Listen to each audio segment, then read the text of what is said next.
Awe Poshanga, go pingwo, go pingwo. Metup.com. Petit peu pas, mais. Papa Gachat. Metup.com. Go pingwo wen. Fuck zipo kumbipa. Metup.com. Vous vous mettez les pommes. Madame Alima. Gam, pas gam. Metup.com. Ok. Papa Gachat. Comme je disais tout à l'heure, moi c'est Madame Alima Zekes. Je suis enseignante d'informatique. Je suis ici dans le Grand Nord du Cameroun, plus précisément en Gaoundéré. J'enseigne l'informatique au secondaire de la 6e en terminale. Et je suis également ingénieur de conception en génie logiciel. Et actuellement également, j'enseigne à l'IUT de Ngaoundéré et à l'Institut ISMAD, ici, toujours en Gaoundéré. Dans un autre côté également, je continue mes études en thèse de doctorat. Ici, toujours à l'Université de Ngaoundéré, je travaille sur une branche de l'intelligence artificielle et de la cybersécurité.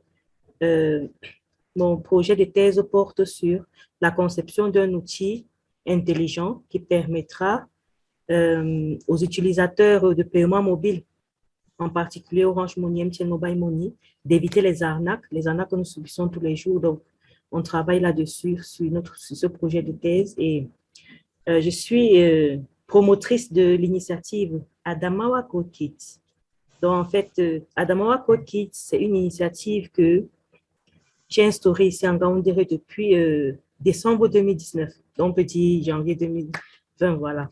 Donc, depuis décembre 2019, dans le but de promouvoir les TIC dans le Grand Nord du Cameroun, de promouvoir particulièrement l'utilisation des outils TIC. Donc, en tant qu'enseignante d'informatique, j'avais constaté que dans nos établissements d'enseignement secondaire, on enseigne beaucoup plus la théorie parce qu'il y a un manque d'outils pédagogiques pour enseigner la pratique. Et donc, j'ai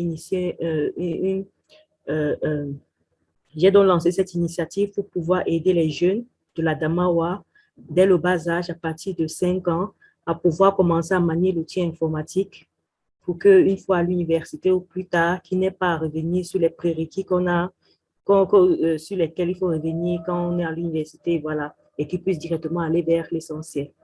Donc, c'est de ça qu'il s'agit à Adamawa Code Kids. Je pense qu'avec plus on va échanger, plus je donnerai des détails sur le programme. Merci. Ok, on va passer à la prochaine intervenante, Madame Minette Lanty. Honneur aux dames. Bonjour, je suis Minette Lanty. Je ne sais pas s'il y a une préférence pour la langue, c'est-à-dire je m'exprime en langue que je préfère ou bien… ok, je suis Minette Lanty, comme je disais, je suis entrepreneur tech. Je suis la directrice générale de deepL Africa Group SAL, qui est une agence digitale créative spécialisée dans la création de contenu, la conception des sites Internet et le marketing digital. Donc, je réside à Douala. L'un de nos produits phares, notre plateforme phare, c'est Kareyce, dont je suis la fondatrice. C'est, on va dire, le site numéro 1 de la chanson africaine. Donc, Kareyce, c'est à la fois un site Internet et une application mobile qui propose des paroles de chansons africaines et des traductions, c'est-à-dire pour des chansons en langue africaine, langue locale africaine. Nous proposons également des traductions en anglais et en français. À côté de ça, je suis également blogueuse. Je suis la fondatrice du blog Le Mobile au Camer, qui est un blog tech qui traite de la téléphonie mobile et tout ce qui est application mobile sur le marché camerounais. Et une autre de mes activités un peu plus dans le social, c'est que je suis wikimédienne, bénévole, contributrice sur la plateforme Wikipédia et les projets Wikimédia de manière générale. Donc, merci pour l'invitation. Je suis contente d'être là. Thank you, Minette. Thank you. We will continue with Mr. Yopa from Mechu. Please, could you introduce yourself? Ok, bonjour. Je ne sais pas si on m'entend. Oui, on vous écoute très bien.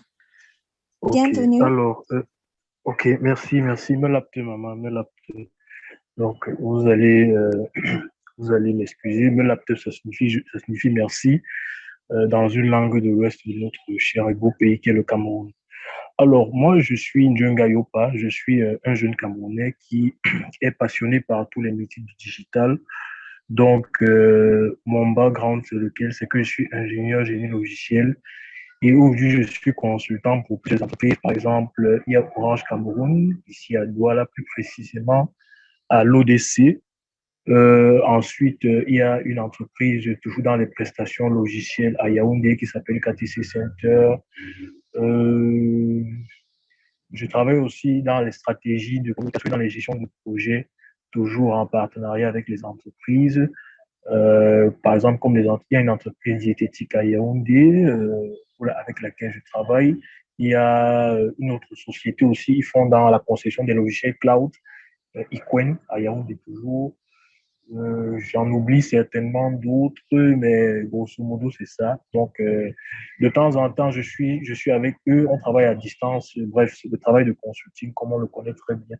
Donc, par ailleurs, je suis aussi, comment je peux appeler ça? Je suis un entrepreneur culturel, c'est-à-dire que je me rends souvent dans des forums, dans des meetings et même dans des villages pour essayer de sensibiliser avec notre association pour la revalorisation ou bien juste la vulgarisation de notre tradition, si je peux dire ainsi. Donc, c'est donc dans cette mouvance-là qu'a été créée la plateforme Metu. Okay. Thank you very much. Thank you very much. We start now with the first question, and you are free to answer in English or in French in the language of Africa. So the first question, I think you already give some answer when introducing yourself, but we still need to have more insight about this question. So we will still ask the question. So why did you decide to create your respective startups? Which problem are you trying to solve? Let's start with Mr. Yopa, and then we will continue with Mrs. Alima, and then we will finish with Mrs. Minette, if you are okay with that. Ok, allons-y. Alors, c'est très simple. Metupa a été créé pour répondre à plusieurs problèmes. Donc, déjà, il y a les jeunes Africains et les Afro-descendants en général qui ne savent pas parler leur langue tout simplement et qui ont un problème au niveau social, c'est-à-dire qu'ils se sentent mal à l'aise quand ils sont avec leurs proches de ne pas pouvoir parler. Ils sentent aussi un problème au niveau intrinsèque, c'est-à-dire eux-mêmes, ils sentent qu'ils perdent quelque chose. Quand ils n'arrivent pas à parler, ils sentent qu'il y a quelque chose qui leur manque. Et il y a aussi, grosso modo, un problème de ressources qui crée une véritable honte et une véritable gêne chez beaucoup d'Africains. Donc, c'est donc pour répondre à ces différents problèmes-là qu'a été mis la plateforme Metu pour aider les Africains à parler leur langue de façon grosso modo. Donc, comment ça marche? Peut-être j'y répondrai au fur et à mesure. Voilà un peu voilà les problèmes qu'on essaie de résoudre avec Metu. Merci, Monsieur Yopa. La même question pour Madame Alima. Pourquoi as-tu décidé de créer ton initiative Adamawa Code Kit et quels sont les challenges, quels sont les problèmes que tu rencontres avec cette initiative? Ok, comme je le disais tout à l'heure, cette idée m'est venue du fait que, étant enseignante au secondaire, ici dans le Grand Nord, j'ai constaté qu'il y avait vraiment un grand manque de pratique au niveau de mes élèves. Et j'ai décidé, donc, bon, je me suis dit peut-être c'est uniquement dans mon établissement parce que, vous savez, il y a certains établissements qui sont plus sérieux que d'autres. Donc, j'ai remarqué que de la 6e en terminale, en fait, pratiquement tous les élèves, vous les mettez devant un ordinateur et vous dites fais ceci, fais cela. Ils sont incapables de le faire. Vous prenez un élève de seconde, vous demandez à un élève démarre Word et fait cette saisie et fait cette mise en forme. Il est incapable d'utiliser le clic gauche ou le clic droit de la souris. Or, par contre, si vous le mettez là et vous lui posez des questions, à quoi sert le clic gauche, à quoi sert le clic droit, il va vous répondre, il va réciter toutes les théories du monde. Donc, en fait, on se concentre beaucoup plus sur la théorie que la pratique chez les jeunes en informatique. J'ai donc essayé de commencer d'abord par faire une enquête au niveau de mes collègues dans d'autres établissements pour savoir si c'était un constat généralisé ou si c'était juste peut-être dans mon établissement, étant donné que mon établissement est un peu reculé de la ville, c'est un peu la brousse, comme on peut dire comme ça. J'ai remarqué que c'était franchement, dans pratiquement tous les établissements, c'était pareil. Et au niveau des établissements primaires, alors c'était la catastrophe parce que dans les établissements primaires, il n'y a carrément pas d'ordinateur ici. Au secondaire, quand même, on a les salles d'informatique, même si les outils ne sont pas suffisants, il y a peut-être des salles avec 15 ordinateurs, il y a des salles avec 10 ou 15 ou 3, il y a des salles où il n'y en a pas, mais il y a quand même des salles. Mais au niveau des établissements primaires, c'est inexistant. Il n'y en a carrément pas. À partir de la CIL, beaucoup moins de les enfants apprennent les TIC, mais de manière théorique. Donc, je me suis dit, OK, pourquoi ne pas donc initier quelque chose dans ce sens? Pourquoi ne pas créer un centre dans lequel on pourrait réunir tous les enfants, tous les jeunes, à pouvoir pratiquer l'outil informatique, à pouvoir pratiquer de temps en temps, durant l'année scolaire ou bien pendant les grandes vacances.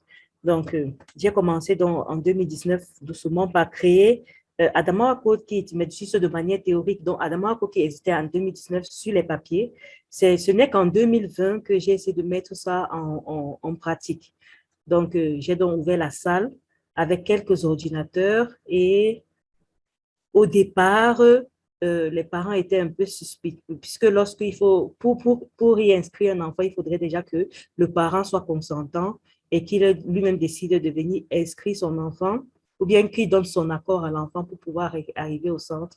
Donc, certains jeunes étaient d'accord, mais les parents disaient non. Certains parents étaient d'accord, mais puis à la fin, au lieu d'inscrire l'enfant, ils attendent encore, ils disent non, on n'a pas suffisamment de moyens. Pourtant, c'était carrément gratuit. Donc, c'est dans ce sens que j'ai essayé de maintenir le cap avec le peu que j'avais doucement. Et je me suis dit, OK, l'initiative Adamawa Kids, plutôt que de simplement former les enfants, on devrait commencer par la sensibilisation.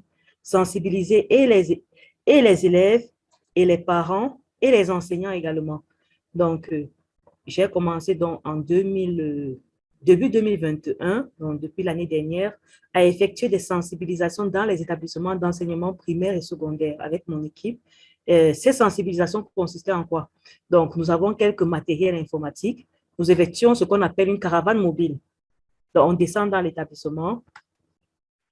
Juste avant de descendre, bien entendu, l'établissement est sélectionné. Ils donnent leur accord pour qu'on puisse arriver. Voilà, donc on descend dans l'établissement. On essaie de regrouper tout l'établissement dans la cour. On crée un espace où il y aura quelques pratiques, où on va par exemple sélectionner 10 élèves qui vont faire quelques pratiques, parler de sensibilisation, leur demander si c'est que l'informatique les intéresse, pourquoi est-ce que ça les intéresse, qu'est-ce qu'ils aimeraient faire, qu'est-ce qu'ils aimeraient que ça change dans l'établissement par rapport à la pratique de l'informatique. Ça les encourage un peu. Donc, après cette initiative-là, un peu quand un enfant rentrait à la maison, il disait à son parent, aujourd'hui, il y a une dame qui est arrivée avec les ordinateurs, elle nous a fait manipuler, c'était très bien, j'ai pu allumer l'ordinateur, j'ai pu saisir mon nom, j'ai pu faire ceci. Quand on faisait les descentes, on laissait les contacts avec les brochures pour que les enfants remettent aux parents. Et on remet également les primes et les fournitures scolaires pour encourager les enfants. Donc, si on prend par exemple 10 et on dit parmi les 10, on va faire un petit concours. Si vous réussissez, voilà, les 5 premiers auront des cahiers et des livres pour pouvoir finir l'année scolaire. Donc, quand l'enfant rentre à la maison avec des fournitures scolaires, le parent dit, mais ça sort d'où? Voilà, l'enfant explique, c'est parce qu'à l'école, j'ai excellé en informatique. Il y a une dame qui est arrivée, elle nous a fait travailler avec les ordinateurs. Et c'est comme ça que la sensibilisation a un peu commencé. Et là, les parents appelaient, bonjour madame, voilà, j'aimerais me renseigner un peu. L'enfant est rentré avec ceci, est-ce que vous pouvez mieux m'expliquer le concept? Quand j'explique et je leur dis, OK, mais en fait, c'est juste pour les encourager. Le véritable événement existe pendant les vacances. Donc, il faut donc que vous puissiez inscrire vos enfants pendant les vacances, les grandes vacances, au cours d'informatique pratique. Et c'est là qu'il y a eu ce qu'on appelle cette sorte de boom Donc, l'année dernière, durant l'été, les vacances, donc il y a plusieurs parents qui sont venus inscrire les enfants. Donc, la sensibilisation dans les établissements a vraiment donné, elle a vraiment été productive. Et donc, on a inclus ça dans le programme Adamoa Code Kids. Donc, c'est un peu ça. On forme les enfants en informatique, on les forme en TIC, on les forme en programmation, sur la bureautique en général, parce que déjà, avant de programmer, l'enfant devrait déjà savoir utiliser les outils de bureautique comme l'imprimante, la photocopieuse, le vidéoprojecteur. Donc, on les forme également dans ça. Et nous avons également inclus un atelier robotique où on permet aux enfants de pouvoir construire des outils robotiques. Donc, un peu, on se sert un peu de l'intelligence artificielle, mais c'est le bas niveau, en fait, puisqu'ils sont encore un peu en bas. C'est juste pour pouvoir introduire ce concept d'intelligence artificielle avec les enfants pour que plus tard, il n'ait pas, voilà, se dit qu'est-ce que c'est, voilà, un peu ça. Donc, voilà donc en quoi concerne le concept Adamoa Code Kids. Nice, nice, félicitations. On va continuer avec la même question pour Madame Minette. Oui, Madame Minette, vous avez la parole. And feel free to speak in English because we don't want to make those people in the audience who are speaking or who just understand English to be somehow discriminated. If you can speak in English, please do so that you include everybody in the discussion. Thank you. Okay, thank you. Yes, I will answer this question in English. Africa Lyrics, like I said, is a lyrics dedicated platform. What we do is that we provide African songs lyrics, as well as translation. And of course, the problem that we're trying to solve here is the scarcity and the poor quality of African song lyrics online.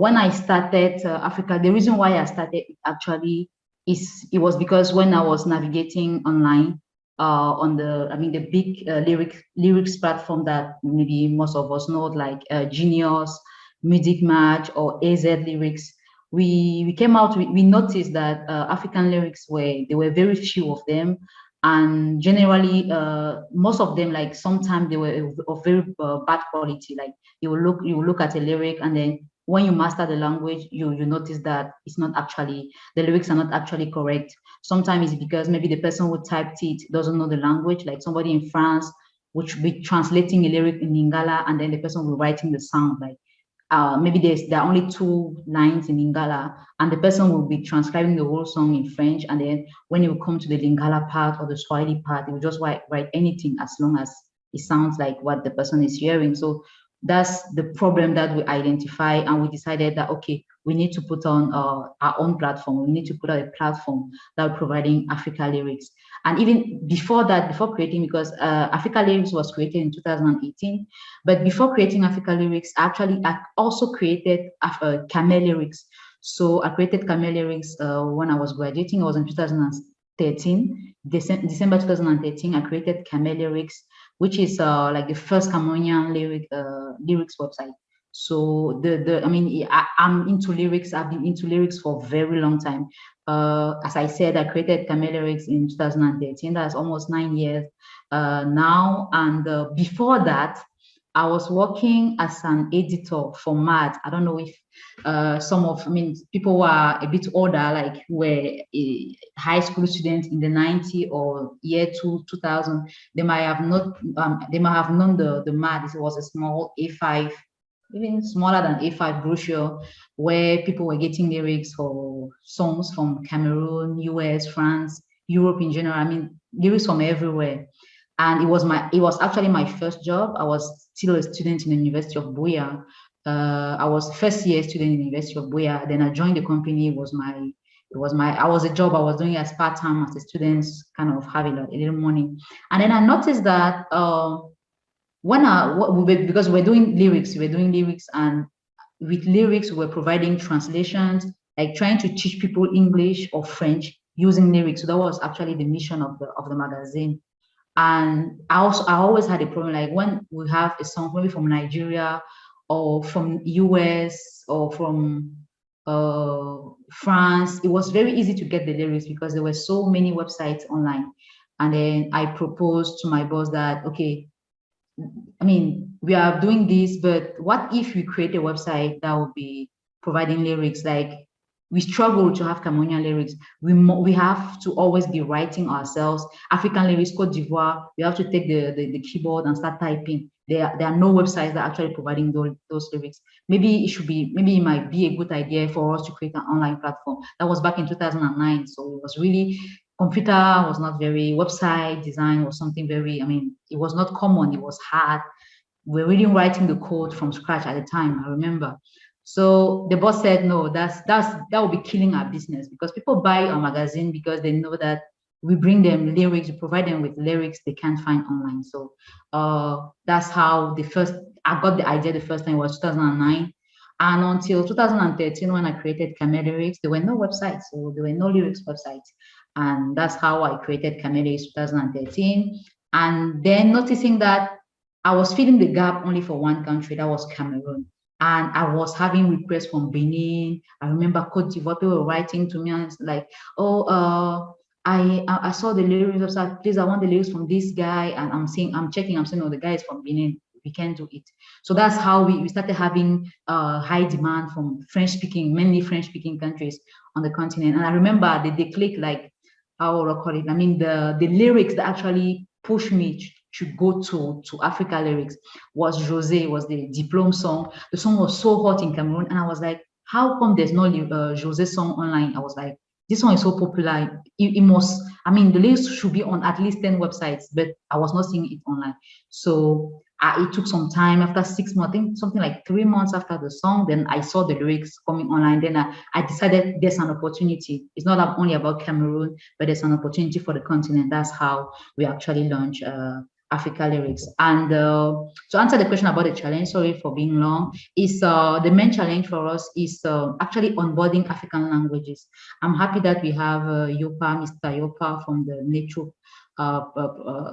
startup, because it's really a challenge, because when we talk about providing Cameroonian lyrics, we actually need Cameroonian people who speak Cameroonian languages to actually transcribe those lyrics. So when we decide that, okay, we cover Cameroon, we need somebody who do Douala, sometimes Bulu and Bassa, like those are the 3 main languages.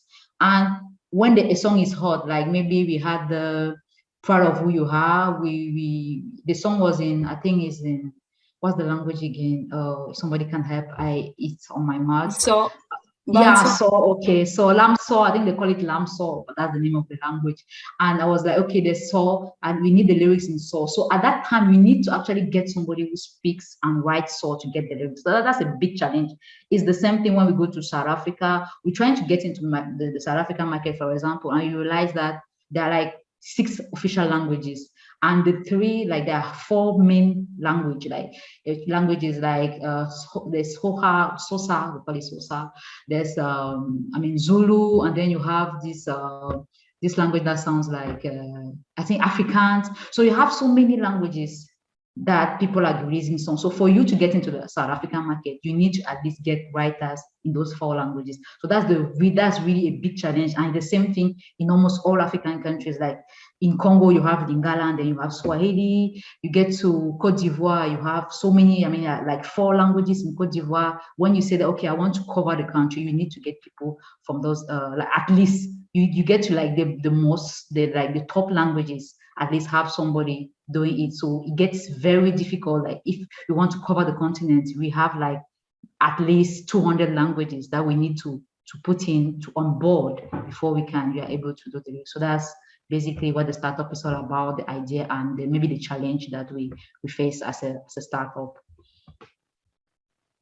Whoa. We can listen to you all the day, and we are very inspired by all of you, by what you are doing, and also the challenge, how you manage to handle your challenges, and we are very proud. Once more, congratulations. Let's continue with the next question that will be conducted by Patricia. Patricia, please. Ok, merci.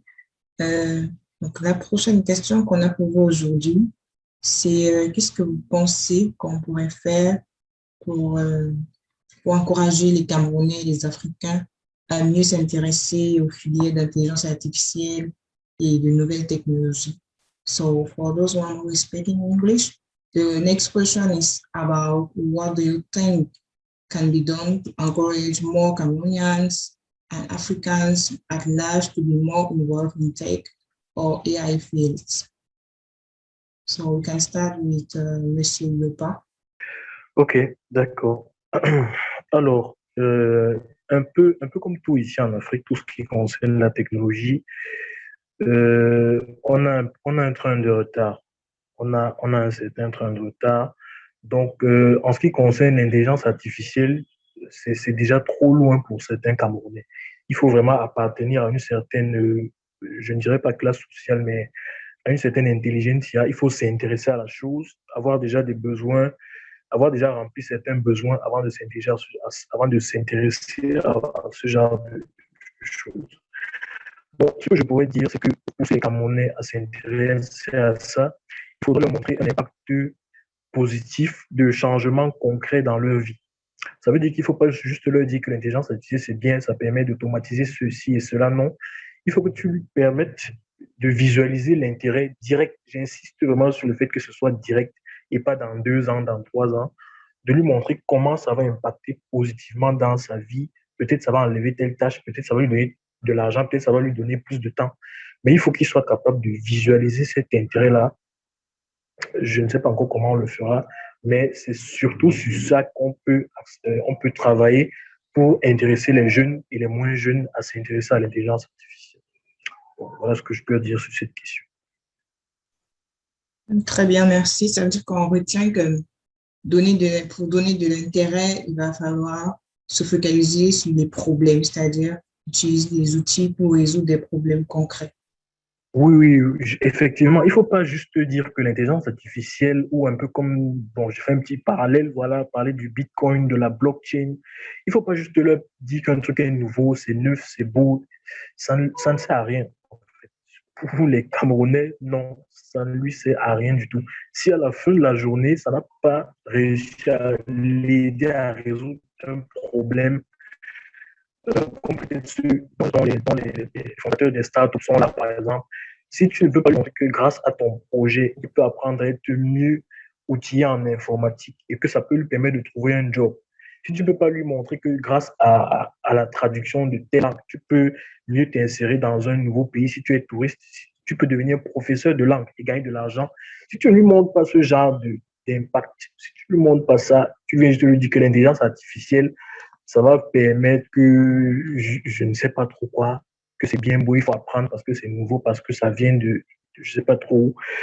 Non, on ne va pas convaincre beaucoup de gens. Donc, il faut vraiment insister sur ça. Je pense que c'est cette pédagogie-là qui va les amener à s'intéresser au truc et au fur et à mesure, on va avoir de plus en plus d'Africains et de Camerounais qui vont nous rejoindre dans le mouvement. C'est un peu ça. Merci. Merci. Donc, je vais me retourner vers Madame Aïma. Je sais que vous faites déjà des sensibilisations, vous allez directement dans les écoles. Et maintenant, s'il faut faire plus, qu'est-ce que vous pensez que vous pouvez faire à votre niveau ou bien avec l'aide du gouvernement pour encourager encore plus d'enfants, de parents à accepter ces nouvelles technologies et à laisser les enfants s'y imprégner? Qu'est-ce que vous avez à dire? Bon, en fait, comme je l'ai dit, tout tourne autour des mêmes choses, en fait. Tout tourne autour des mêmes données. Il faudrait que la sensibilisation soit massive. Donc, il faudrait vraiment, parce que lorsque vous parlez d'intelligence artificielle à un parent, il va vous dire, bon, je ne sais pas, intelligence artificielle, c'est quoi, je ne sais pas. Ils ne savent pas. La plus grande partie de la population ne sait pas ce que c'est que l'intelligence artificielle. Lorsque vous commencez à mentionner ces choses-là, on dit non, les longs crayons, laissez-nous avec votre école que vous avez fait. On a l'impression que vous voulez venir, ils se disent que vous voulez venir avec des concepts dont ils ne savent pas. Donc, il faudrait déjà, je vais utiliser le mot que Bellona Sona utilise avec son initiative, il faudrait démystifier. Donc, on leur dit que l'intelligence artificielle, c'est peut-être un gros mot pour vous, mais en fait, c'est quoi? C'est juste l'utilisation des outils technologiques pour pouvoir résoudre les problèmes quotidiens de la vie. Vous allez dire à quelqu'un, OK, chaque jour, tu es obligé d'aller au marché. Tu vas dire à une femme, OK, tous les jours, tu vas au marché, tu reviens, tu fais les achats. Il y a des moments où tu es malade et que ton mari, lui, sait qu'il ne fait pas le marché, il ne fait rien, il te dit, débrouille-toi. Ou bien tu as les enfants à la maison, tu ne sais pas à qui confier les enfants pour aller au marché. Imagine peut-être que tu avais une application qui te permettait de passer une commande et de passer des commandes, voilà, et de dire, je veux tel, je veux les oignons, je veux ceci. Et puis, une personne t'apporte ta commande à la maison et puis tu lui donnes de l'argent. Vous voyez comment ça va te faciliter la tâche, ça va te permettre de ne pas te déplacer, de pouvoir faire tes activités et de pouvoir préparer en même temps. Voilà, lorsque vous expliquez comme ça, elle est contente. Elle dit, ah bon, donc ça, c'est possible. C'est un peu ce genre de...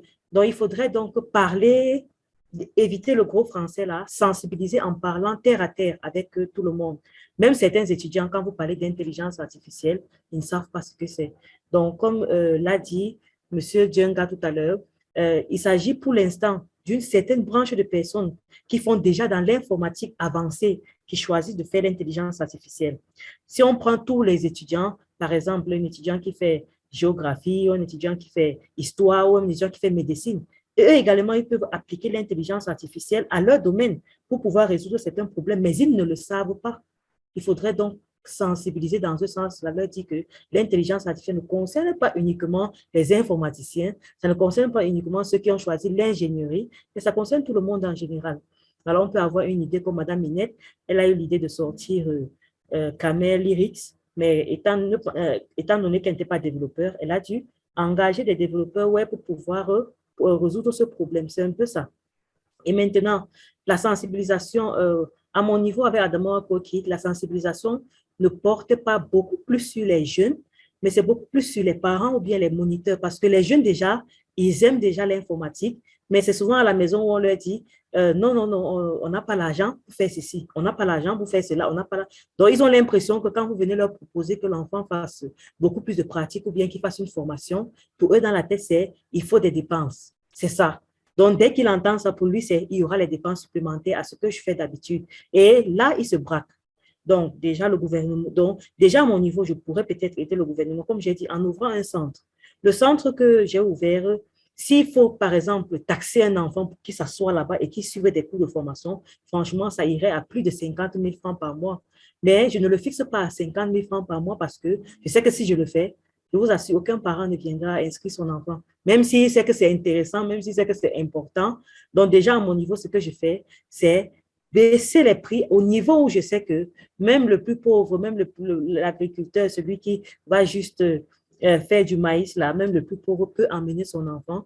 Donc, ça, c'est pour un début, pour pouvoir les encourager à être nombreux. Donc, plus ils seront nombreux, plus ils iront également à leur côté. On dit souvent que une bonne publicité ne se fait pas par soi-même. Ça se fait par ceux qui vous entourent, bien ceux qui travaillent avec vous, ceux qui ont eu à travailler avec vous.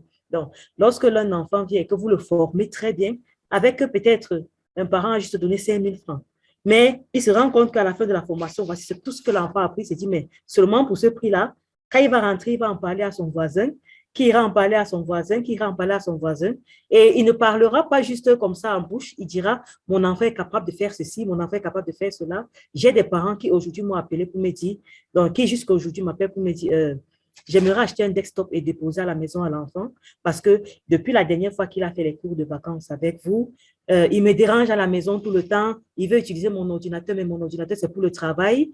Voilà. J'aimerais mettre un desktop à la maison. Voilà. Est-ce que ça se passe comment ou bien si j'achète, est-ce que vous viendrez m'aider à installer et à montrer là? Il n'y a pas de souci, monsieur. Je suis à votre disposition. Faites... cherchez à acheter et si vous ne pouvez pas acheter, vous me contactez, je vais vous trouver le fournisseur qui va vous donner un desktop à prix moindre et je viendrai installer toutes les applications nécessaires pour votre enfant. Et je le fais gratuitement. Donc, ça encourage les parents. C'est un peu ça ce que je fais à mon niveau. Donc, je fais un peu ce qu'on appelle du bénévolat pour pouvoir attirer plus de personnes dans ce domaine. Si vous ne faites pas comme ça, je vous assure, je ne pense pas que les gens aiment souvent être... Ils sont trop réticents. Ils savent que ceci est bien pour moi, ceci est bien pour mon enfant, mais déjà le fait qu'il entend qu'il y aura les dépenses derrière, il se retire. Donc, si vous l'emmenez lui-même à montrer que tu n'auras pas trop dépensé, et même si tu dépenses un peu, sache que c'est pour le bien, et regarde un peu le bien fondé, regarde un peu où ton enfant se trouve aujourd'hui par rapport à ce qu'il a déjà fait. Là, ça va un peu les encourager, c'est un peu ça. Merci, Madame Alima. Donc, en plus d'aller vers les problèmes concrets, vous proposez une sensibilisation massive. Donc, to you, Madame Minette, what about you? What do you think we can do to involve more Cameroonians, more Africans in tech or AI fields? Okay, thank you. Like me, for my, speaking for myself, what I do, I'm not, I won't say I'm a tech, I'm doing any promotion of tech, but I'm actually doing a lot of promotion on creating content on tech. So what I do, whether as a Wikimedian, as I said, I'm a Wikimedian, what we do, and I organize workshops on a regular basis. What we do is that we try to tell Cameroonians and African as a whole of the importance of us African telling our own story, using the internet to share our stories, to create our own content. So what the way we always put it to our participants or to the people we talk to is that when you check, you look for something about the USA or the Europe, you always find information, the right information you need online. But why is it that when it comes to Africa, you don't find anything? You feel like what is happening? You're actually waiting for somebody to create the content. But you as yourself, as an individual, a student, or what are you creating? What are you putting online? How are you using the internet? Are we only consumers? Because that's the position. That's why tech is still a challenge, because we as Cameroonian, as African, we still like consumer of technology. We are not creating the technology. We are still very slow in the creation of the technology. And impacting in technology is not only about creating the software, it's actually creating the content that will make people actually use the software. Because if people don't feel like, people are going on Google because it helps them to do their assignment. If people are looking for an information and they can't have it online, they won't use the internet. I mean, they won't use the internet. They won't use the technology as much as they will be using it if they were actually seeing content that were looking like them. Like I would say, content that actually tells your story.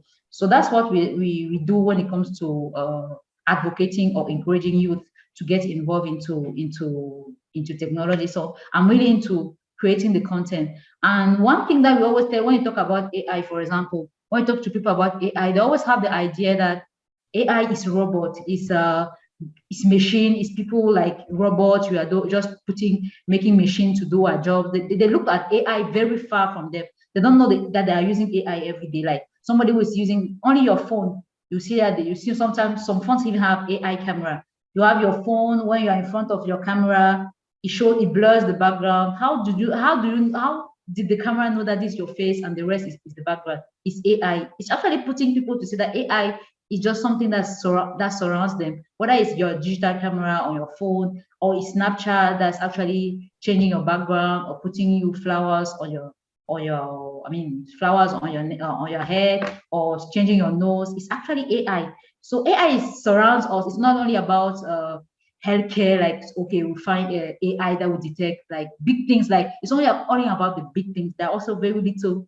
AI that we use every day. And that once you explain to people what are the things that they can do with technology as a whole, let's say about Shazam, people were like, wow, the first time somebody discovered Shazam, I always love the face, like when the person says, okay, you can just play a song and the phone tells you which song it is. The person is like, really? Just play the song, let me put the phone and you hear it. That's AI, and that's how AI can help us every day. Like you want a song, you have a song in your head, you have a song playing on the radio, you don't know what song it is, but you read the AI with the Shazam app, for example, you can know. But Shazam app is not something from I won't say not something from Africa. We need to create our own solution. So that's what I as a content creator, I've always been advocating for, whether to bloggers or to entrepreneurs. I've always been advocating for us, Africans and Cameroonians, taking over our content, our technology. We need to create our own solutions. We don't need to it's good we use WhatsApp, but we should also create our own WhatsApp. There's no need of saying that we already have this, I already have Google Translate, we don't need Metro. No, Google Translate will not do what the Metro will do, or you should not expect Genius to be providing the lyrics from your village. No, you should be taking over the technology to do your own, to put your own content. And finally, when it comes to how do we really promote it, for me, I think the government has a big role to play. That's really is key. If the energy, the impetus is not coming from the head, it's very difficult for it to really get the impact. We really need the government to support initiative that promote technology, really bring technology in universities. I don't understand how come in a university you don't have, you go into university, there's no Wi-Fi. I mean, it's not, you get there, there's no like a real tech, like a tech library like you get into. I mean, the tech hub, I mean, they're not government owned. I mean, the government is just trying, but for a government which is investing billions in building stadiums, if we were just investing 1/10 of the money that we used to organize the last African Cup of Nations into actually building the technology, we could have come up with something really huge, I mean, to promote technology among youth in Cameroon. So I really think that the government has a big role to play. And if the initiatives are only coming from organization, NGO, or individual, it'd be very hard for us to get to the level where we see other countries are getting to. It's not about our personal impact is good, but the government has the bigger role to play. And if the government wants technology to really get into the youth, whether in high school, secondary school, make internet cheaper, make it accessible, not just, I mean, like offering the PDF was a good idea, but there was a way we could have done it, not just buying it from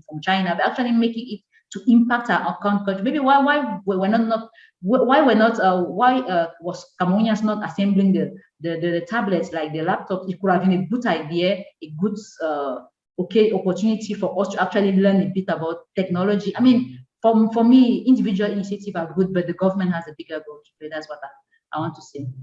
Thank you. Thank you, Madam Minette, for your good intervention.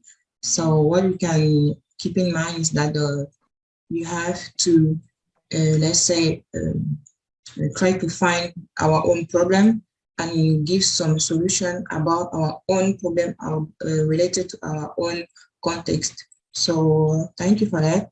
I want to thank also Monsieur Michael Nana. He said we have to organize many activities also and motivate people. Donc, je vais passer la parole à Pilona pour la prochaine question. Okay, thank you, Patricia. And we have a new panelist who is just joining. So welcome, Kemisola. Just to get you in, you will have you have your question now. So you will first start to introduce yourself, tell us a little bit about your background, what you're doing in your startup, and we have another question who is specific to you. And then we will break with our video to talk about WIMS, and then we come back. So Kemisola, welcome to WIMS. We are happy to have you, and yes, you have the floor.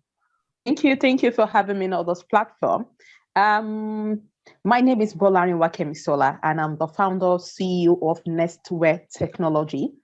Nestware Technology, you can say we have the first wearable technology startup in Nigeria that develop and design technology one close to the body by embedding programmable electronics and sensors of clothing.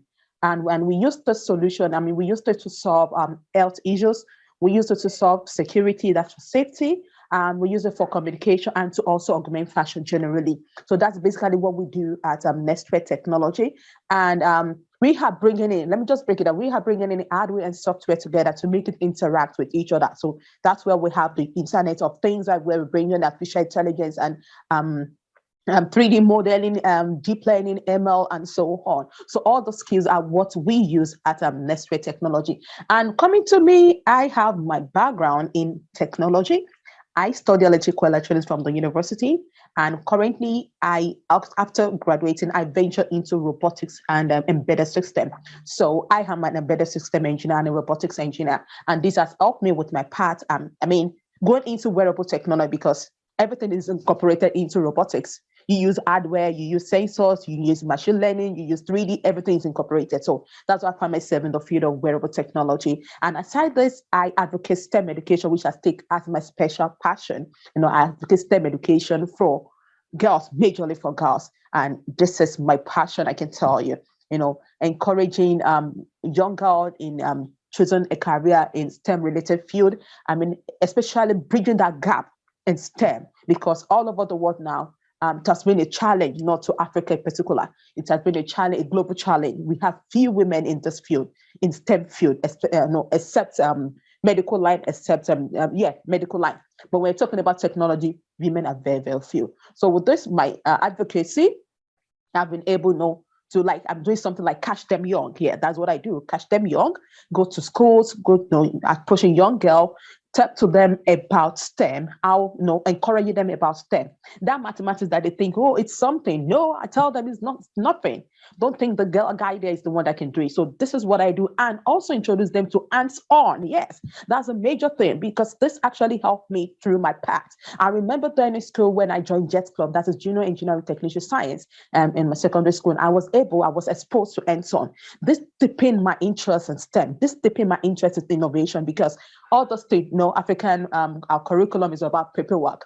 And for me to see all those Ohm's law, that Ohm's law I was taught in physics, all this law I was taught in physics, to now use them, practicalize them, put them together in real life application, is an awesome thing. So that's why I bring it into my advocacy, hands-on thing. And that is what I do, because if you're able to see this thing, then it sticks to your head. It's like practical. Practical, when you see something virtually, it sticks to what you heard, written. So that is how I approach my advocacy in STEM education, majorly for girls. So thank you. That's all about me. Yes, thank you, Kemisola. I can see a close collaboration between you and Mrs. Salima with Adamawa Podcast. You are basically doing the same thing. So awesome. I think that this is a good way to connect each other. And we will have a special question to you, because you are dealing with data, and we are happy that you are doing something related to breast cancer using AI. So the question is that, are those solutions that you propose are already operational in Africa? And also, how are people confident using your solution? And why are the main reasons? Why do you think? Okay, this solution is not really out there right now.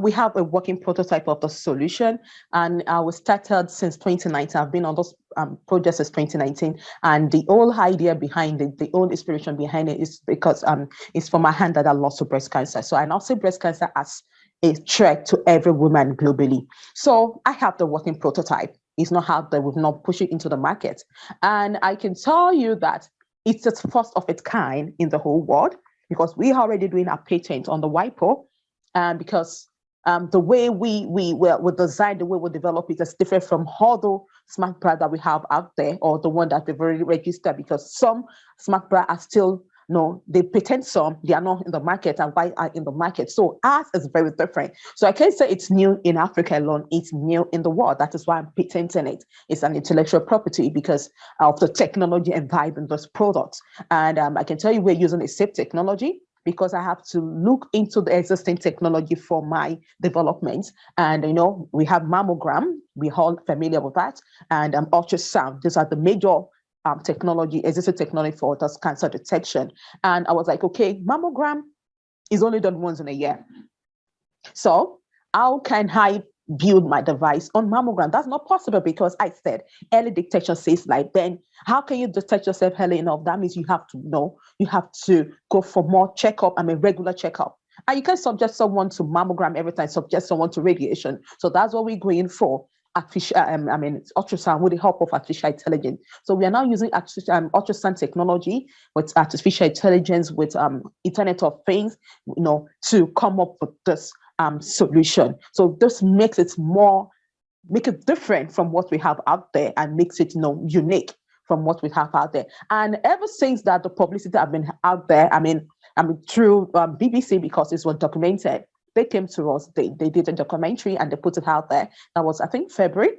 And since then, my God, we've been gotten the feedback from all walks of life.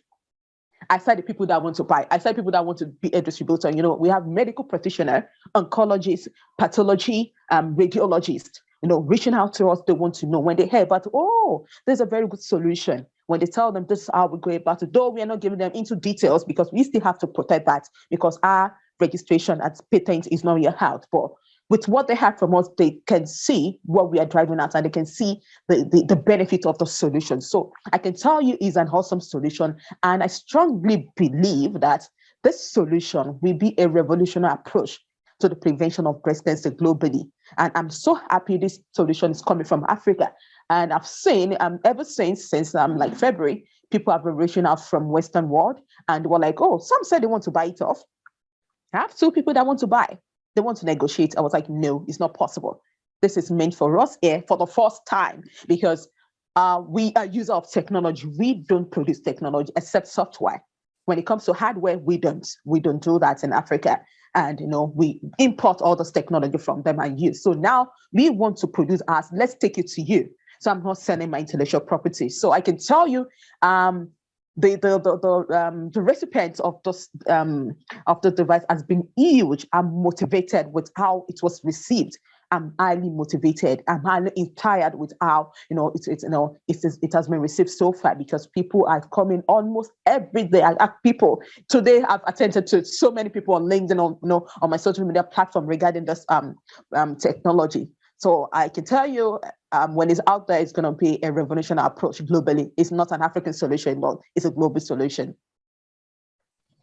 Oh, Kemisula, what energy. Congratulations for all you are doing. Thank you. Now we have a break. We will use this. Which tool do you use to get the lyric from the song audio to text? Are you using any AI or you are always trying to have a people who is speaking the language? The answer is no, we don't use AI, which is kind of a limit to us because we there are many tools like for when it comes to English and French to actually have the audio transcribed into words, and then the human can just come and human touch is just about correcting the mistakes that the AI might have made.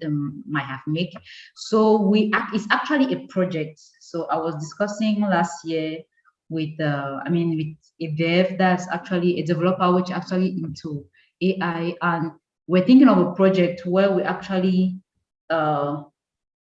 get the data, because for AI to actually function, we need to get enough data. How do we get enough data, lyrics data, to actually build an AI that's able to transcribe the lyrics? Because the problem is having those languages I want to say documented enough for the AI to actually work. Because actually for now you can easily have a auto subtitle on automatic subtitle on Google for a video in French, English, Spanish, Mandarin, Chinese, a lot of languages. But when it comes to African languages, sometimes you are wearing Swahili, but Google tells you that it's actually Spanish, and it gets the subtitle in Spanish for something that is in Swahili. So we really need to get the data. So it's a project, getting the data to be able to, in the coming years, build actually AI that is able to help us getting the lyrics faster through AI. Thank you. So you can collaborate with Monsieur Yopa. He's doing what you are looking for. And now the next question. The next question is for Minette and Yopa. Mr. Yopa, you would like to know the difference that exists between your product and the existing one at the biggest companies such as Google Translate and Deep Translate, for example. Are you thinking that? What are you thinking about collaborating with them? Do you have any intention to collaborate with them? If yes, why? If not, why? Let's start with Mrs. Minette, and then we will continue with Mr. Ayopa. Thank you. Okay.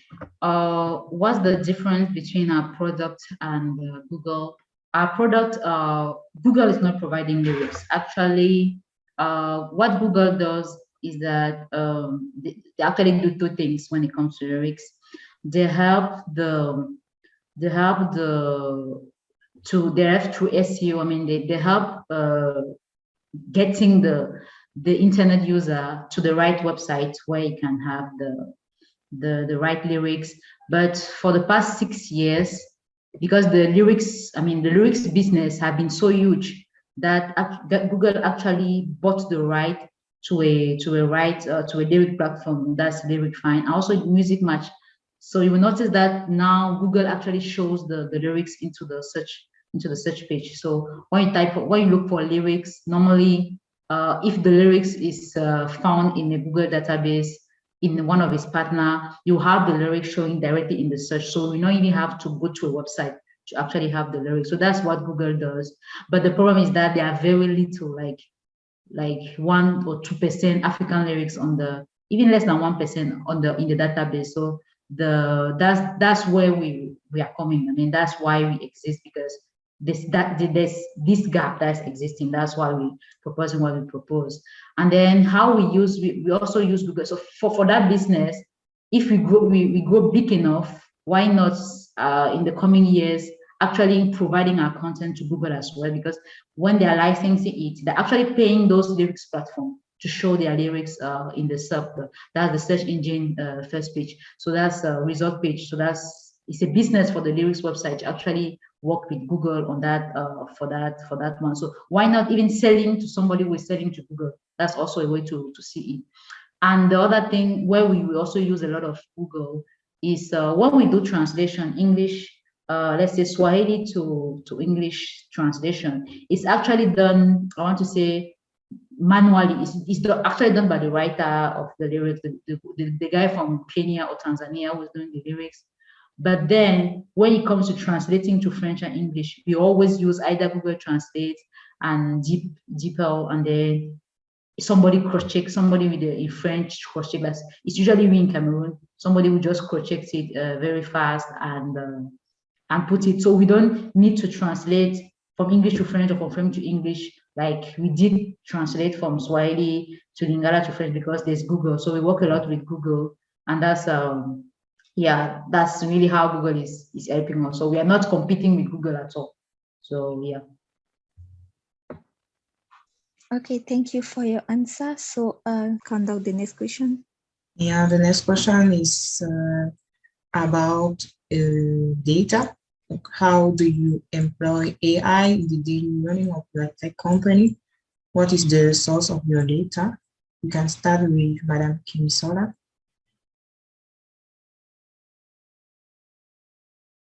Your mic is muted. Okay.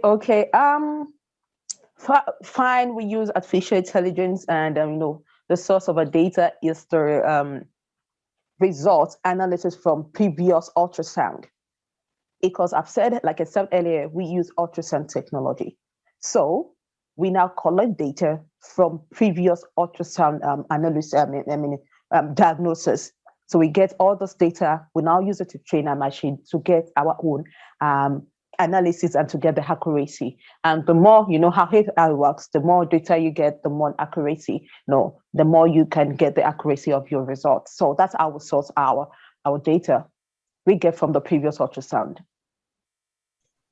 All right, thank you. Let's go back to Monsieur Yopa. The question is about your data. Where are you? What's the source of your data? Which je ne sais pas s'il m'entend, Monsieur Yopa. Donc, c'est vers vous que je viens. Donc, c'est quoi la source de vos données, les données que vous utilisez, avant qu'on ne revienne sur la question précédente vous concernant?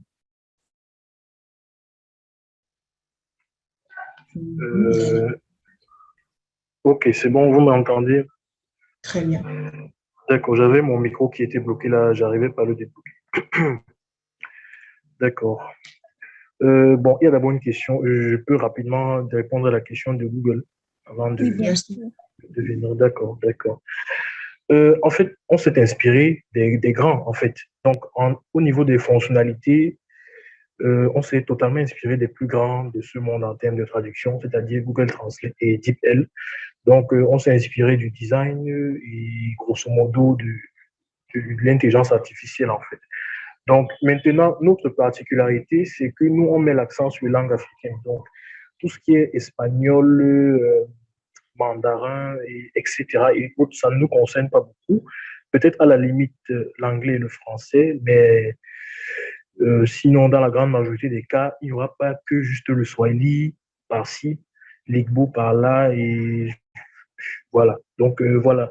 Dans Google Translate, ils ont fait l'effort parce que dans deepL, je pense qu'il n'y a presque pas de langue africaine. Mais dans Google Translate, ils font l'effort, voilà, d'incorporer par-ci, par-là, 2, 3 langues. Mais c'est clairement pas suffisant parce que l'Afrique à elle seule compte plus de 2000 langues. Donc, on ne va pas réduire 2000 langues à 3 langues parce que des Occidentaux ont préféré que ce soit les langues africaines qu'ils veulent utiliser. Donc, nous, on a envie que chaque Africain, peu importe sa localisation, peu importe sa langue, ses traditions, puisse se reconnaître dans sa plateforme, puisse retrouver sa langue. C'est vrai que c'est un gros travail, c'est un énorme travail de documentation, etc. Est-ce que ça veut dire qu'on ne pourrait pas collaborer? Ça dépendra de la collaboration parce que vous savez, dans l'informatique ou dans le big data, la force, c'est l'information. Donc, si on est dans une politique où on a toujours la souveraineté au niveau de nos informations, de nos données, moi, je ne pense pas qu'il y ait de souci. Hein.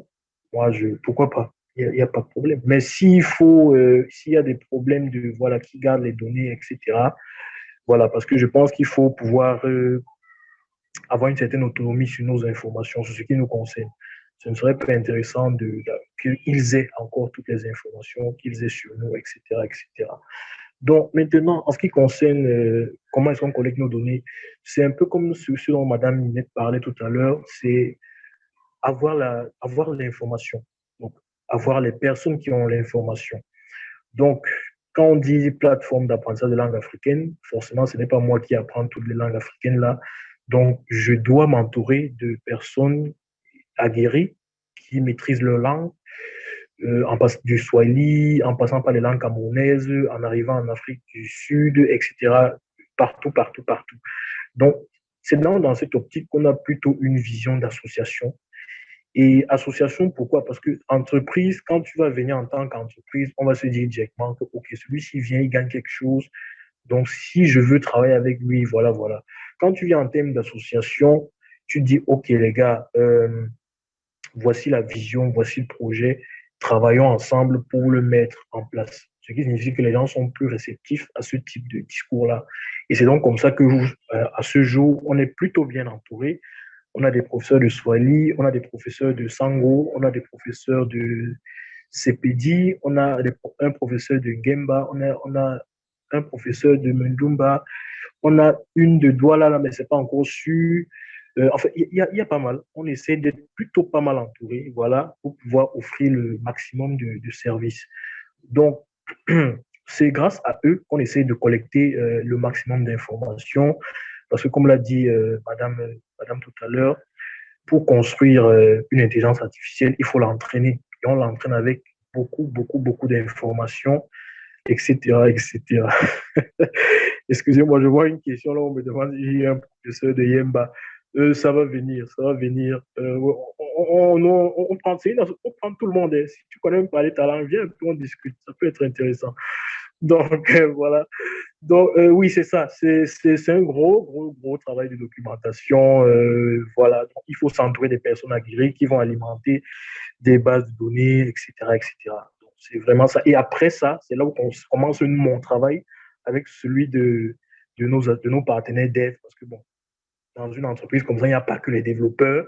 Il y a ces professeurs-là, il y a les étudiants, il y a les stagiaires, il y a... Voilà, voilà. C'est une dynamique. Donc, il y a beaucoup de corps de métier qui entrent à l'intérieur. Donc, c'est comme ça. Donc, c'est après ce travail de collègue qu'on va véritablement entrer en jeu. Parce que pour l'instant, si les gens se rendent sur la plateforme qui est translate.meteo.com, ils vont voir que la traduction, c'est un peu du motage. Ce n'est pas encore du genre où chacun peut écrire la phrase qu'il veut et voilà, ça détecte non, non. C'est après qu'on aura entraîné un robot, bien évidemment, etc., etc. Donc, grosso modo, c'est ça. Si j'ai pu répondre aux questions, c'est ça. Merci pour vos réponses. Nous allons toutes venir de Women in Machine Learning Yaoundé. Nous allons venir collaborer. We come to collaborate with you because I think we all speak a particular language from Cameroon, and this is where how we go to the next question, which is about collaboration. Future collaboration between WIMLDS Yaoundé and your company, you all. So if we want to partner with you in your activity, or we want to partner, or we want to have you in our activity, like we want a partnership, is it possible that WIMLDS partner with you? Are you interested in something like that? So for this question, as we lose Mrs. Alima, we will start with her. Est-ce qu'il est possible de collaborer, qu'il existe une certaine collaboration entre Adamawa Code Kit et WIMLDS Yaoundé? Si oui, comment vous envisagez ou comment vous voyez cette collaboration-là? Sinon, pourquoi? Bref, à vous la parole. WIMLDS Yaoundé et Adamawa Code qui serait possible. Et ce serait vraiment très, très bien et très bénéfique en fait pour Adamawa Code Kit, dans la mesure où ce partenariat nous permettrait peut-être d'avoir beaucoup plus de visibilité et de pouvoir toucher une plus grande partie du pays. Donc déjà, nous on fonctionne ici dans le Grand Nord. Déjà avec ce partenariat, peut-être on pourrait mutuellement, donc c'est-à-dire qu'on pourrait, Adamawa Code Kit pourrait être un peu plus élargi au niveau du centre, et WIMLDS Yaoundé pourrait également intégrer le Grand Nord du Cameroun à travers l'intelligence artificielle. Voilà, bon. Maintenant, quel genre de partenariat est-ce qu'on pourrait avoir là? Je ne sais pas.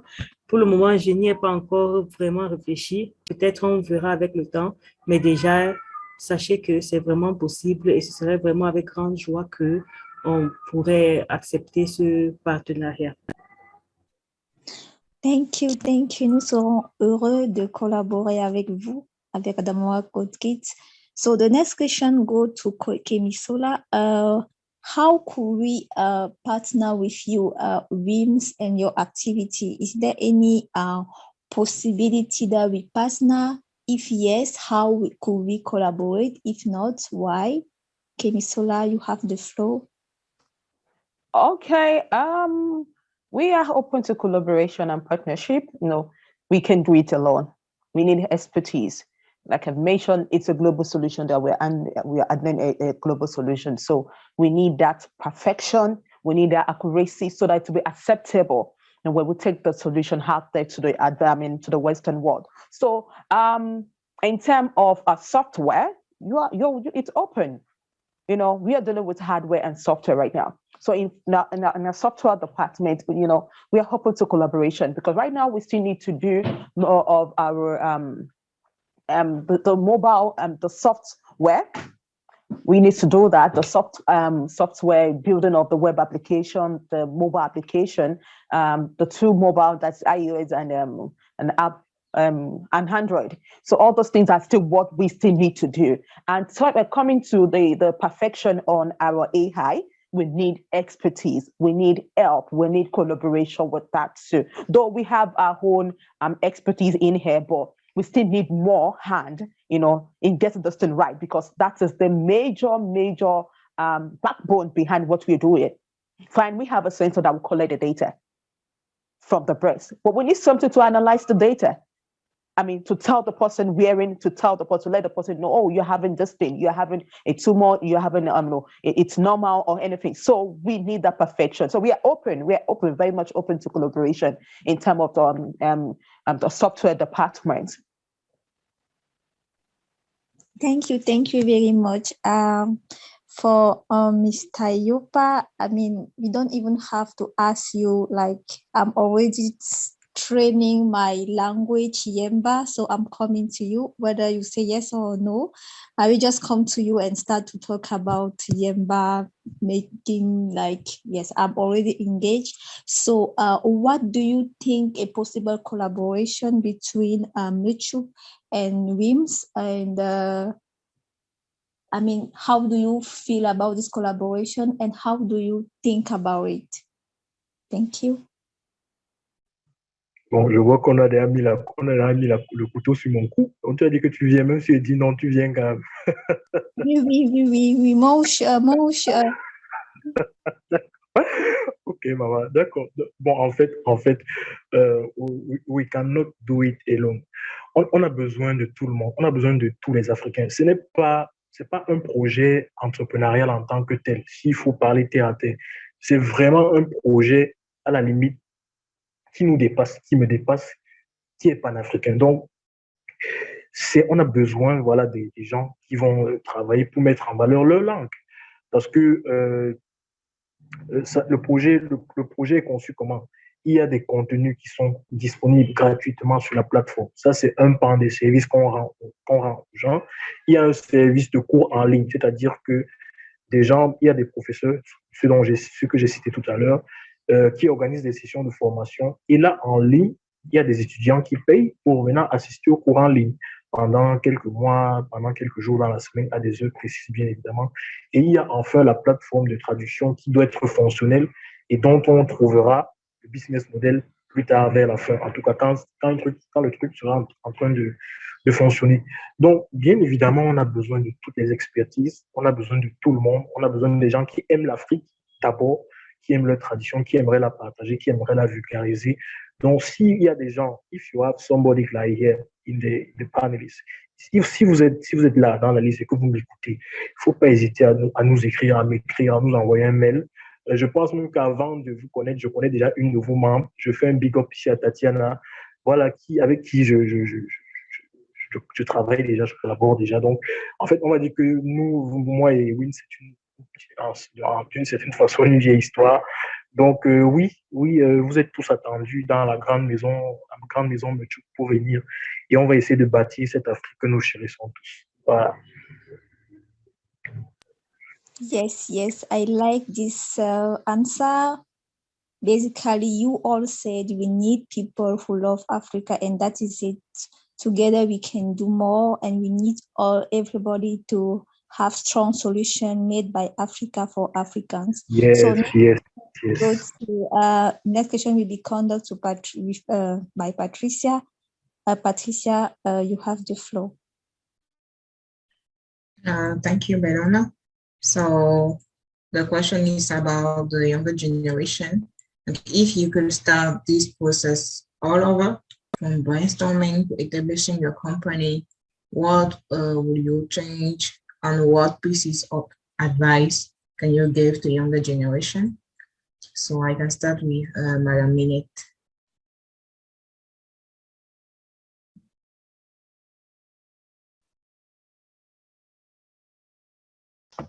Okay. What advice, if I had to start all over again, what will I change? I think the first thing I would change is the approach. I think with distance that the approach we got when we started this business wasn't the best one, because the approach we started the project with was, okay, there's a problem, there's a gap, we need to fill the gap. So we actually hire people to fill the gap. But the problem is that as a company, it's not actually a viable model, because we've been spending a lot of money for a couple of years without making any revenue, because we are actually creating a content for a product that's actually delivered or served for free to the audience. So that wasn't actually a good business model. So if I had to start all over again, I think I'll be investing more money on addressing the problem at the root. That's, for example, what we are working on now is how do we get the artists, like the authors of the music, to give us the lyrics. That's actually, we should not creating like a third party to come and transcribe the lyrics, whereas we know the artists, they are actually the best person, the best place to provide the lyrics. So that's actually what we are looking for now. After a good number of years of trying and failing, is that we need to solve the problem of the availability right at the roots, like from the person while writing the lyrics. If we can get the lyrics from them, then we have more content, and we have content faster, and maybe the quality of the content might also be better. So that's maybe something that I will change definitely. And the advice I can give to the younger generation is what will I say? Get a co-founder very early, because sometimes when we start a startup, we just have the idea. I don't need somebody. I'll pay for the webmaster. I'll pay for the marketing manager. You want to pay everybody because you have the idea. Sometimes you have the job that pays you enough to get those jobs done and pay the salary of those people because you have the means. But it's actually not a good idea. Get surrounded by people who believe in your idea and who can go through the whole journey with you. So get a co-founder fast, and thirdly, please don't quit your job before you actually make some revenue, because that's a mistake that I made. And so better wait until you can do both. Find a way to do both until you are able to actually make enough revenue before quitting your job. Because when you're passionate, sometimes you're I'm having these special big ideas. I just want to quit my job. I'll make more money with that. But entrepreneurship is a journey that is not always as fast as one will want. So those are the things the two advices that I can give to the younger generation. Thank you, Madame Minette. Let's switch with Alima. Madame Alima, since the video is open. Madame Alima, est-ce que si vous voulez recommencer votre processus de création de Adama Code Kit, qu'est-ce que vous aurez fait différemment? Et pour ceux-là qui aimeraient faire comme vous, qui aimeraient s'intéresser à encourager les filles, qu'est-ce que vous les conseillez de faire? S'il fallait refaire, qu'est-ce que j'aurais fait différemment? Je ne sais pas. Parce que, en fait, l'initiative Adama Code qui n'a pas été lancée d'un seul coup comme ça. Donc, c'est parti petit à petit. C'était par rapport à chaque fois qu'on lançait un événement ou bien c'était par rapport à l'intérêt public, c'était par rapport à l'intérêt, par rapport aux besoins des élèves ou bien des parents. Donc, si c'était à refaire, je pense que j'aurais tout refait dans le même ordre, en fait. J'aurais refait tout dans le même ordre, mais j'aurais beaucoup plus accentué dès le départ, beaucoup plus accentué l'effet sur la sensibilisation, parce qu'au départ, je n'ai pas beaucoup sensibilisé. Je me suis dit, si je lance quelque chose comme ça, tout le monde va adhérer parce que c'est vraiment une bonne idée. Mais en fait, je me disais que tout le monde avait la même pensée que moi, tous les parents, ou bien tout le monde pense de la même manière que moi, que ceci est bien, ceci est comme ça. Il faudrait, lorsqu'on voit quelque chose qui est bien et qui est inédit dans une ville, il faudrait se lancer là-dedans. Mais en fait, je me suis rendu compte en cours de chemin que je me trompais éperdument. Donc, il fallait vraiment aller de parent à parent, d'élève à élève pour sensibiliser profondément. Donc, s'il y avait à refaire, j'aurais mis l'accent dès le départ sur la sensibilisation parce que, à mon niveau, la sensibilisation est venue après l'initiative. C'est quand je me suis rendu compte que ça ne marchait pas comme je voulais et que les gens ne s'y intégraient pas comme je voulais, que j'ai pu lancer l'initiative bien après. Donc, j'aurais d'abord commencé par la sensibilisation pour pouvoir continuer avec l'initiative. Maintenant, si quelqu'un d'autre voudrait se lancer dans ça et que la personne, le conseil que j'aimerais donner à la personne, c'est de ne pas se décourager, en fait, parce que l'entrepreneuriat, c'est déjà être persistant dans ce qu'on fait. Lorsque vous avez une idée et que vous décidez de lancer, que vous vous rendez compte qu'au départ, et justement, ne fixez pas les objectifs. Il ne faut pas fixer les objectifs très, très hauts. Parce que lorsque vous fixez les objectifs très, très hauts, vous risquez d'être très déçu avec de très peu, un objectif très bas et ça peut vous amener à tout laisser tomber et à vous décourager. Donc, dites-vous par exemple, pour telle période, j'aimerais avoir 5 personnes à former. Voilà, comme ça, si vous fixez le chiffre minimum à 5 et que vous avez 4, vous aurez l'impression d'avoir persévéré, vous aurez l'impression d'avoir un peu touché une grande partie. Mais si vous dites, il me faut 1000, et maintenant vous vous retrouvez avec 5, vous dites entre 1000 et 5, avec tous les efforts que j'ai mis, toute l'énergie que j'ai mis, tout le matériel que j'ai acheté, mais vraiment, ça ne vaut pas la peine. Si je m'étais mis cette idée en tête, c'est que je ne pense pas que je serais où je suis aujourd'hui avec cette initiative parce que dès le départ, j'avais dit, OK, je vais lancer l'initiative. Et je pense qu'ici, dans le Grand Nord, il y a plus de 5000 élèves scolarisés. Donc, dans les 5000 élèves, si 30 parents adhèrent et inscrivent les enfants au cours de vacances, c'est déjà un très bon pas pour 30. Donc, je me suis organisée à avoir le matériel pour 30, avoir les équipements et tout, la salle équipée pour 30 enfants. Mais ma première année de formation, je me suis retrouvée avec 14 enfants. Vous voyez un peu. Donc, et là, je ne me suis pas découragée. Parce que et les 14, là, je peux vous dire que les 14 ne venaient pas de l'extérieur. Donc, j'avais ma grande sœur qui a donné son enfant. Moi-même, j'avais mes filles. Voilà. J'avais une amie qui m'a... Donc, en fait, ceux qui venaient donner les enfants, c'était plus pour m'encourager et non pas parce que le concept les intéressait. Donc, maintenant, ce qu'il fallait faire, c'était que c'était à moi de prouver donc que vous n'avez pas eu tort de me confier, de me donner votre confiance. Et ce à quoi je voudrais me lancer, vraiment, ça vaut la peine. Et voilà le résultat final. Donc, tous les parents qui étaient réticents au départ à qui j'ai parlé, ils ont dit, c'est bien, l'enfant va venir, mais ils ne sont pas venus. Donc, ce que j'ai fait, c'est que à la fin de la formation, j'ai invité tout le monde. Le dernier jour de la formation, j'ai invité tout le monde, même les parents qui n'ont pas inscrit les enfants pour de vacances. J'ai fait une sorte de cérémonie de clôture avec une fête, voilà. Les parents venaient voir un peu les enfants en activité. Donc, ils étaient assis sur les machines. Je disais, toi fais ceci, toi fais cela, fais ceci, fais ceci. Les enfants exécutaient, ils utilisaient même le projecteur, ils utilisaient l'imprimante, mais les parents étaient scandalisés, ils disaient, waouh. Après, certains disaient, mais si mon enfant avait fait ça, il est resté à la maison tout le temps, me déranger avec le game, voilà, alors que voici les choses importantes, intéressantes. Donc, je conseillerais à la personne d'être vraiment... donc, de croire en son projet. Ce n'est pas parce que vous vous êtes lancé quelque part et que personne n'y adhère que vous allez tout abandonner. Demandez-vous pourquoi les gens n'y adhèrent pas. Est-ce que c'est parce que je n'ai pas beaucoup sensibilisé? Est-ce que c'est parce que je n'ai pas fait ci? Et dites-vous, qu'est-ce que je peux faire pour améliorer, pour que les gens me suivent dans ce que j'ai entrepris? Là, je pense que ça pourra peut-être marcher parce que c'est mon cas maintenant. Merci. Thank you. Merci beaucoup, Madame Alima. So what you have to keep in mind so far is never give up.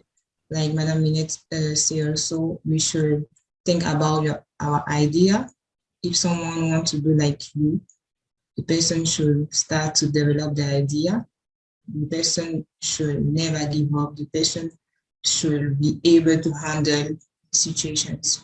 So if we have to switch to Madame Kemisola, what could you add about that? Like, if you want to give an advice to the younger generation, what could you say?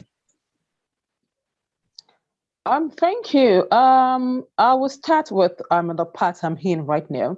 I'm in tech generally and where we are lagging behind in Africa because what I can say, fine, I think you people are into more of software, but my advice to the youth out there, to the younger generation in Africa, is for us to look inward into hardware because we don't want to be left behind in the world.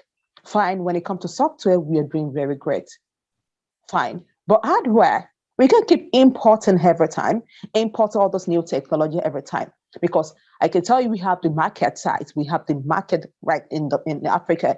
All those China, they keep coming up with a solution. They keep send it to us here for us to use. So we can come up with our own solution, more hardware, and instead of us importing every time. So I will advise younger generation to look inward into it. And I know what is happening. Everybody wants to make the money quickly. Hardware can be capital intensive and it takes longer period compared to software solution. So that's first thing. Second thing is entrepreneurship. That is the part all of us are in right now. I would say, fine, don't be scared because so many of us, so many youth out there have this idea, this crazy idea and solution that can, I can say, this crazy solution, but the fear of unknown. How will I go about it? How can I start with it? No, just gather that courage to start somewhere. Just start. You don't need to procrastinate. And I can tell you, you have the idea. 20 people out there in the world already thinking. They're also thinking about the idea that you have. So it now depends on who goes to the market first. So that idea that you have, actualize it, push it out there. And what Melete had said earlier regarding don't leave your current job, yes, I would say that that's fine, because entrepreneurs' part is kind of, at the beginning, it's rough. It's very, very rough. It's very, very rough, especially if you don't have that capital. So, like doing it alongside with what you're doing. I mean, your solution, you can be creating and using that funding. I mean, that job you have, to fund your solution. So I think that's a very good idea. And generally, I would say we should mostly women, I'm sorry, I advocate for women anyway. We should believe in ourselves, believe in yourself, believe in your potentials, believe in your abilities. The bias is there. We are just trying to minimize it. The bias is there in every sector. It's there. But when you believe in yourself, because I can remember when I started this solution, when I was looking for funding, I started and I got to a stage I was stuck. I was just, I started with in terms of funding, and I reached out to people, in the road after reaching out to our government here. Oh, they promised, okay, I'm going to give you money. They gave us, a presidential grant, even though after 1 year we've not seen anything. And I approached in the window, and they were like, oh, because I'm a woman, bringing that kind of youth solution. They turned it down. They were like, no, I can't achieve it. Giving you my money is like a waste, because they believe I cannot do it. But I remember telling them now they can see it, and they are not even needed again. They're not needed again, because we are far more than what we are requesting for them. And I told them, fine, you might turn me down, but I believe in what I carry. I believe in my ability. I know I can do this. I own the idea, and I can achieve it. So the bias is there, and how to bridge that is to believe in what you carry. When you see someone want to stereotype you, want to lessen your ability, let them know, stand. Bring out your voice, stand. Let them know, don't lessen my ability. I can do it. So that is my advice generally. And thank you for this platform. I'm so excited to be here. Thank you. Yeah, thank you very, very much. You are keeping in mind a lot of advice. Thank you a lot. Really to believe in ourselves. That's what I can resume. We should teach our sisters, our girls, to believe in themselves. So let's switch to Monsieur Yopa.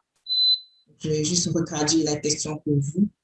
S'il fallait refaire votre compagnie, qu'est-ce que vous aurez fait différemment et qu'est-ce que vous conseillez à la prochaine génération? Parce que des interventions qu'on a reçues, il faut ne pas abandonner, il faut aller directement vers son idée, il faut être ouvert, il faut développer son idée. Donc, qu'est-ce que vous pouvez ajouter à cela pour croire en soi aussi?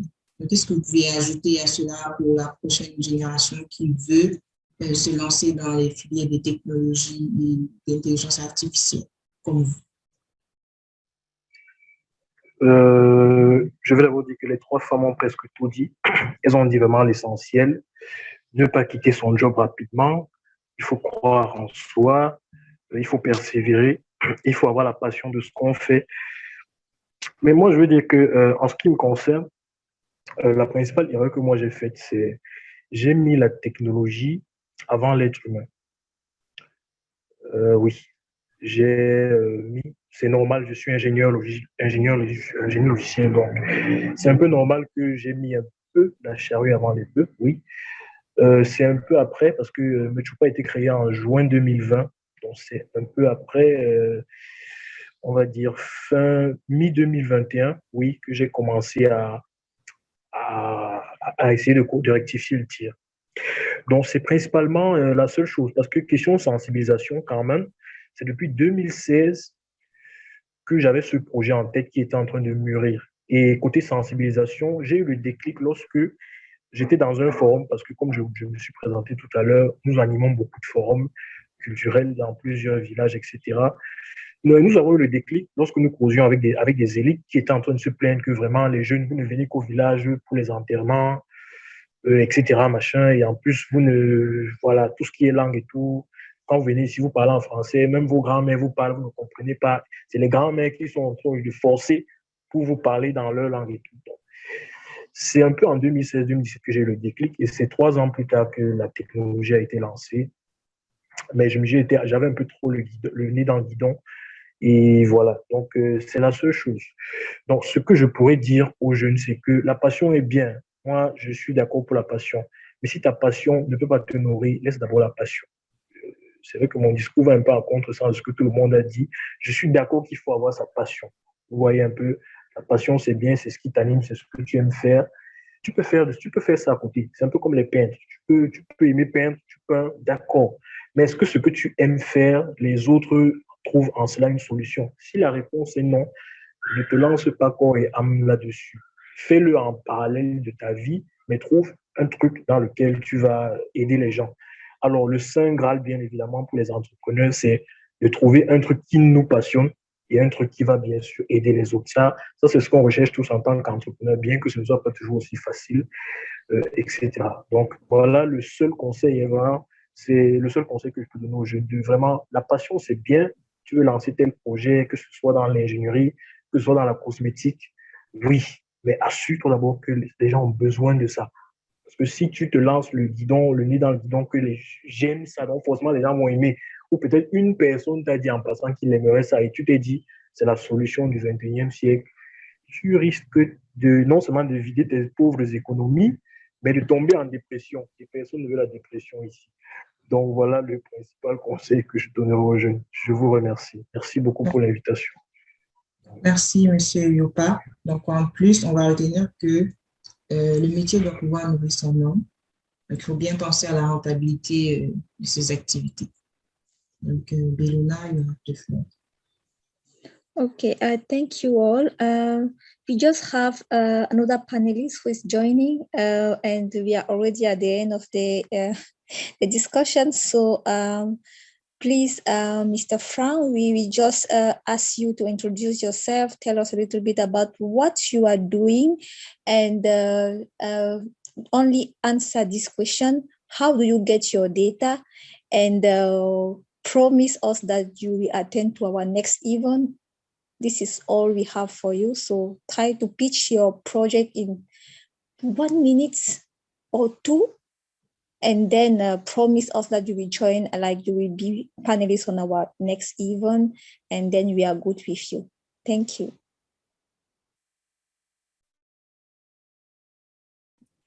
Merci beaucoup. J'espère que vous m'entendez. Je ne sais pas si je dois répondre en anglais ou en français parce qu'il y a eu les 2 langues. Feel free to answer or French or in English. Just feel free to do what suits you best.